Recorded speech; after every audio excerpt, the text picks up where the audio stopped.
ஓம் ஸ்ரீ வாராகி சரணம். புரட்டாசி மாதம் தளிகை வழிபாடு. புரட்டாசி மாதம் என்றாலே அது செல்வ கடாட்சத்துக்கு உரிய மாதம். செல்வ கடாட்சத்துக்கு உரிய கடவுள் பெருமாள். திருப்பதியில் ஆரவாரத்துடன் இந்த புரட்டாசி மாத உற்சவம் பெருமாளுக்கு நடக்கும். திருப்பதி எவ்வளவு செல்வ செழிப்போடு வளர்ந்து நிற்கிறது.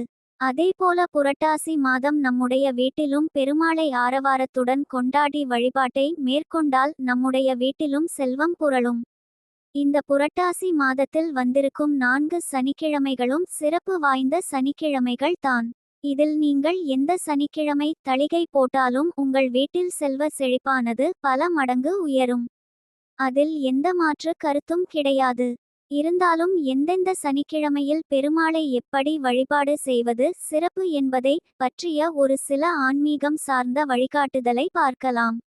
இந்த மாதம் மொத்தம் 4 சனிக்கிழமைகள் இருக்கிறது அல்லவா?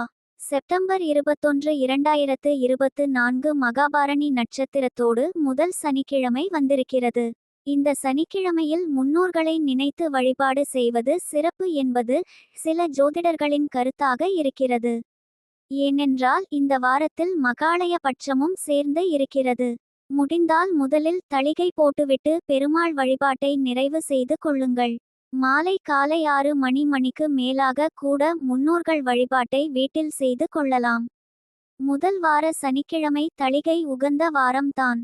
செப்டம்பர் 28, 2024 அன்று ஏகாதசி திதியோடு ஒரு சனிக்கிழமை திதி வந்திருக்கிறது. இரண்டாவது வாரம் ஏகாதசி திதி வந்திருப்பதால் நிறைய பேர் விரதம் இருப்பீர்கள். பெருமாளுக்கு தளிகையிட பல வகையான பிரசாதம் தயார் செய்வீர்கள். அன்று விரதம் இருந்தால் இந்த பிரசாதங்களை எல்லாம் உங்களால் சாப்பிட முடியாது. ஆகவே இந்த இரண்டாவது வாரம் உங்களுடைய சௌகரியம் என்னவோ வெறும் மாவிளக்கு போட்டு கூட இந்த வாரம் பெருமாள் வழிபாட்டை நீங்கள் மேற்கொள்ளலாம். தவறு கிடையாது. விரதம் இல்லாதவர்கள் இந்த நாளில் தளிகை போட்டால் தவறு இல்லை. ரொம்ப உகந்த நாள் இந்த இரண்டாவது வாரம் பெருமாளுக்கு தளிகை இடுவதற்கு. அக்டோபர் 5, 2024 ஆம் தேதி ஒரு சனிக்கிழமை வந்திருக்கிறது. இது 3வது சனிக்கிழமை.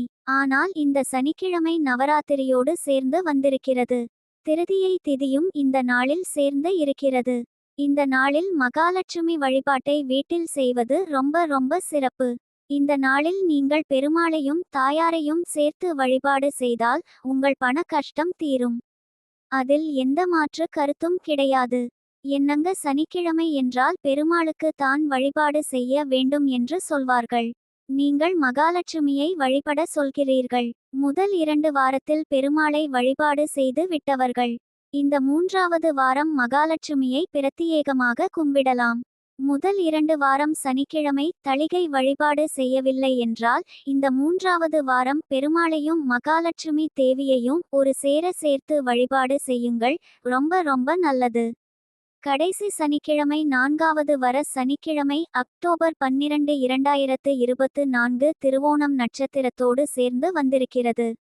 கேட்கவா வேண்டும், பெருமாளுக்கே உரிய நட்சத்திரம் திருவோணம் நட்சத்திரம். இந்த நாளில் பெருமாளை தளிகை போட்டு வழிபாடு செய்தாலும் சரி, அல்லது வெறும் மாவிளக்கு போட்டு வழிபாடு செய்தாலும் சரி, அல்லது வெறும் துளசி இலைகளை வாங்கி போட்டு கோவிந்தா என்று சொல்லி வழிபாடு செய்தாலும் சரி, உங்களுக்கு மொத்த புண்ணியமும் வந்து சேரும் என்பது நம்பிக்கை. மேல் சொன்ன வழிபாடுகளை இந்த புரட்டாசி மாதத்தில் மேற்கொள்ளுங்கள். நிச்சயம் உங்களுக்கு பெருமாள் இலட்சமாக அல்ல, கோடியாக செல்வ வளத்தை வாரி கொடுப்பார். போன்ற பயனுள்ள ஆன்மீக தகவல்களை கேட்க நமது சேனலை சப்ஸ்கிரைப் செய்து கொள்ளுங்கள்.